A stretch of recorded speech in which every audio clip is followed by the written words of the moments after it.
Virginia Hall, aka the Limping Lady, organized sabotage and rescue operations across Vichy France, paving the way for the Allied invasion. During World War II, Nazi officials were constantly hunting down resistance fighters and the Allied spies who aided them. But there was one foreign operative the Third Reich held special contempt for, a woman responsible for more jailbreaks, sabotage missions and leaks of Nazi troop movements than any spy in France.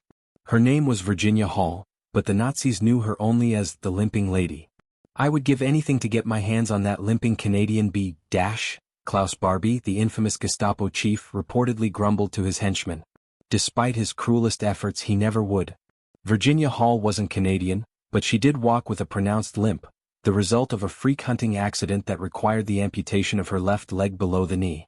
In its place was a 7-pound wooden prosthetic that she lovingly nicknamed Cuthbert. Hall was raised in Baltimore, Maryland by a wealthy and worldly family that put no limits on their daughter's potential. Athletic, sharp and funny, she was voted the most original in our class in her high school yearbook.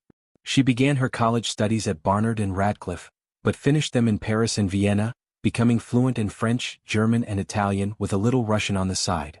After graduation, Hall applied to the U.S. Foreign Service, eager to see the world and serve her country, but was shocked to get a rejection letter reading in effect, "No women, not going to happen," says Judith Pearson, author of the suspenseful Hall biography The Wolves at the Door, the true story of America's greatest female spy. Not ready to give up, Hall decided to enter foreign service through the back door, says Pearson, by landing a clerk job at the U.S. Embassy in Warsaw, and then at the U.S. Consulate in Smyrna, Turkey. It was during a bird-hunting excursion with American friends in Turkey in 1933 that Hall stumbled climbing over a wire fence and accidentally discharged her shotgun, hopelessly mangling her left foot. Recuperating back home in Maryland, Hall applied to the Foreign Service again, only to be rejected not because she was a woman, but because she was an amputee. Hall quit the State Department and went back to Paris as a civilian in 1940 on the eve of the German invasion.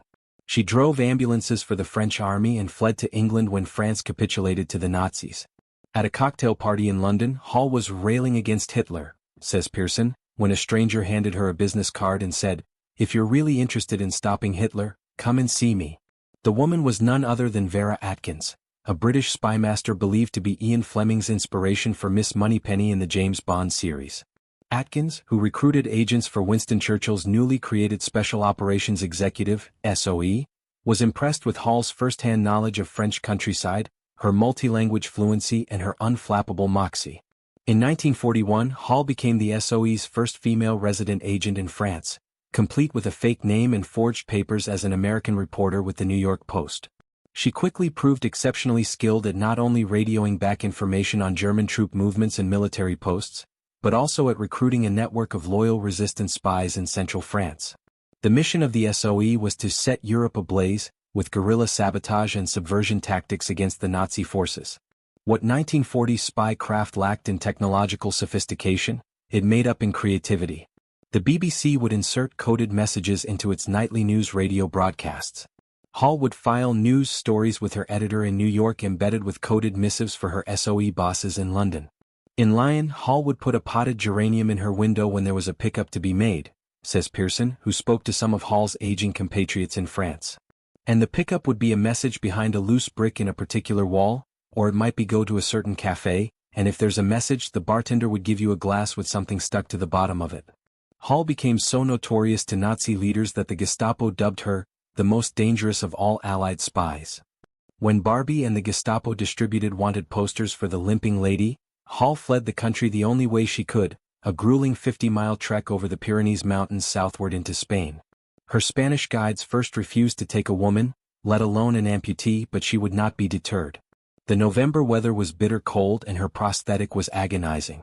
At a safe house in the mountains, Hall radioed her superiors in London to report that she was okay, but that Cuthbert was giving her trouble. The deadly serious reply from SOE headquarters, which mistook Cuthbert for an informant, read, "If Cuthbert is giving you difficulty, have him eliminated." But Hall wasn't done fighting Nazis. Since the British OES refused to send her back into France as a marked woman, Hall signed up with the U.S. Office of Strategic Service, OSS, a precursor to the CIA.